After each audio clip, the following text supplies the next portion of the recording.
आज corporate law में हम असाधारण व्यापक सभा का अध्ययन करेंगे।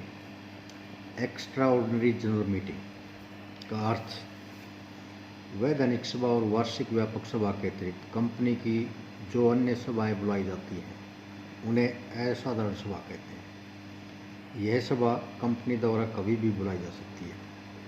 यद्यपि वैधानिक सभा एवं वार्षिक व्यापक सभा की तरह इस सभा का बुलाना अनिवार्य नहीं है, किंतु ऐसे विशेष कार्य जिन्हें आगामी वार्षिक व्यापक सभा तक रोका नहीं जा सकता, जैसे पार्षद सीमा नियम, अंतर नियम में परिवर्तन, अंश पूंजी में वृद्धि या कटौती, ऋण पत्रों का निर्गमन आदि, तो साधारण सभा का बुलाना आवश्यक हो जाता है। सही अर्थ में ऐसी सभा बुलाने का उद्देश्य असाधारण या विशेष कार्य करना होता है। असाधारण व्यापक सभा निम्न प्रकार से बुलाई जा सकती है। संचालकों द्वारा कंपनी के अंतर नियमों में किसी विपरीत व्यवस्था के अभाव में कंपनी के संचालक अपनी इच्छा से कंपनी का असाधारण व्यापक सभा बुला सकते हैं। तालिका ए के अंतर नियम 48 टेबल ए रूल 48 के अनुसार संचालक मंडल जब उचित समझे कंपनी के एक असाधारण सभा बुला सकता है। यह सभा संचालकों द्वारा किसी ऐसे विशेष कार्यों के लिए बुलाई जा सकती है जो आने वाली वार्षिक व्यापक सभा से पहले किया जाना आवश्यक हो। दूसरा, सदस्यों द्वारा बाय मेंबर्स। यदि संचालक कंपनी की असाधारण व्यापक सभा नहीं बुलाते हैं तो सदस्यों की निम्नलिखित संख्या कंपनी के संचालकों को इस सभा के बुलाने के लिए बाध्य कर सकती है। अंश पूंजी वाली कंपनी की दशा में चूकता पूंजी का 1/10 भाग रखने वाले ऐसे अंशधारी जिन्हें वोट देने का अधिकार है। ऐसी कंपनी जिसमें अंश पूंजी नहीं है, सदस्यों के 1/10 वोट देने का अधिकारी सभा बुलाने के लिए बाध्य कर सकते हैं।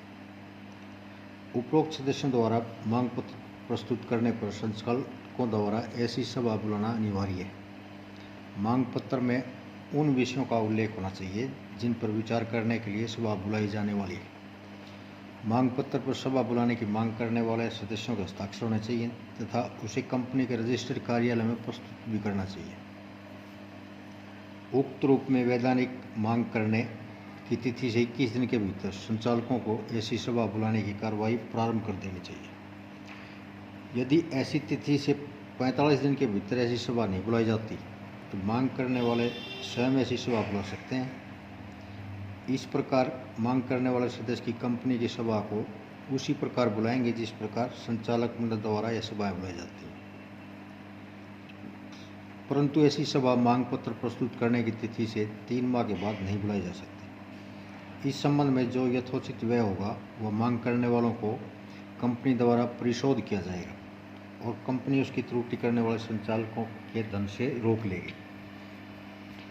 तीसरा, कंपनी राज नियम बोर्ड या न्यायालय द्वारा बाय कंपनी लॉ बोर्ड। अब असाधारण व्यापक सभा उक्त रूपों में नहीं बुलाई जाती। जो कंपनी राज नियम बोर्ड सभा बुलाने की आज्ञा का आदेश दे सकता है।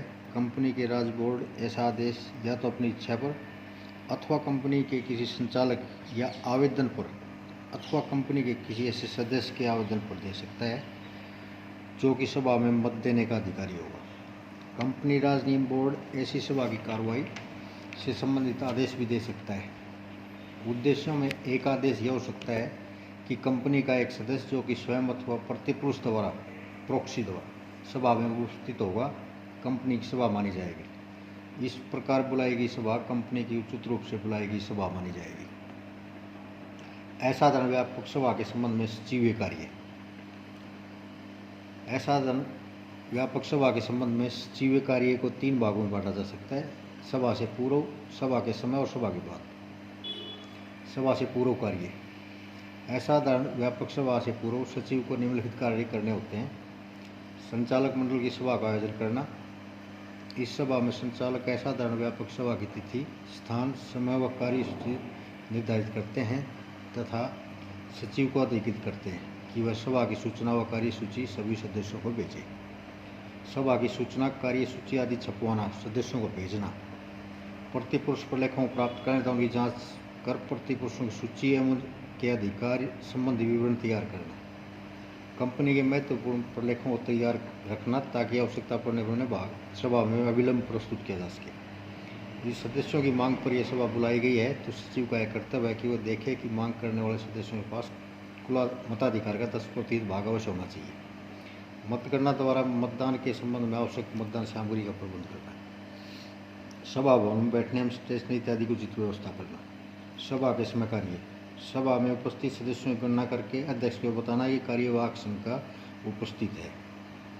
उपस्थित रजिस्टर में उपस्थित सदस्यों का हस्ताक्षर लेना, अध्यक्ष के निर्देशानुसार सभा बुलाने की सूचना पढ़ना, समय समय पर अध्यक्ष या सदस्यों द्वारा मांगे जाने पर सूचना स्पष्टीकरण एवं सुझाव देना तथा आवश्यक प्रलेख उपलब्ध करना। सभा को सुचारू रूप से चलाने के लिए अध्यक्ष की सहायता करना, किसी सुझाव पर मतदान कराने में अध्यक्ष की सहायता करना तथा मतगणना की दशा में मतदान की उचित व्यवस्था करना, सभा की कार्रवाई की टिप्पणियां लेना और सभा के बाद जो कार्य हैं सभा में ली गई टिप्पणियों के आधार पर कार्य विवरण तैयार करना, सभा के पास किए गए विशेष प्रस्तावों की प्रतिलिपि 30 दिन के अंदर रजिस्ट्रार को भेजना। जब सभा में ऐसे प्रस्ताव पास किए गए हैं जिन पर न्यायालय केंद्र सरकार की अनुमति की आवश्यकता है तो संचालकों के निर्देशानुसार अनुमति प्राप्त करने की कार्रवाई करना। यदि सभा में पार्षद सीमा नियम अंतर नियम में कोई परिवर्तन किया गया है तो परिवर्तित सीमा नियम या अंतर नियम को रजिस्ट्रार के पास भेजना तथा सभा के पश्चात जारी किए गए सीमा नियम या अंतर नियम को प्रत्येक प्रति में उक्त परिवर्तन करना, सभा में लिए गए निर्णयों को क्रियान्वित करना। असाधारण व्यापक सभा की सूचना का नमूना, specimen of notice of extra ordinary general meeting.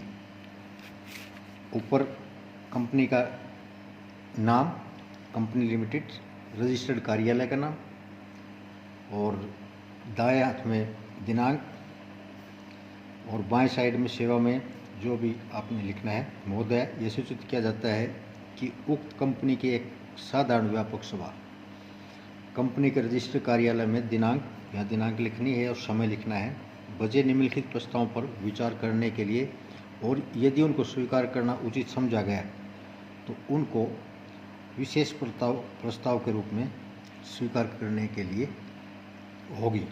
विशेष प्रस्ताव नंबर 1 कि पार्षद सीमा के वाक्य क्रमांक, जो भी वाक्य में परिवर्तन करना है, में स्थान बदलना है तो स्थान, स्टेट बदलना है तो उसका स्टेट का नाम। विशेष प्रस्ताव दूसरा कि कंपनी की पूंजी प्रति अंश है और इसको बढ़ाकर इतने समतांशों के अतिरिक्त निर्गमन की व्यवस्था करके इतने रुपए की बजाय इतने रुपए की जाए और उसके नीचे संचालक मंडल की आज्ञा से हस्ताक्षर सचिव।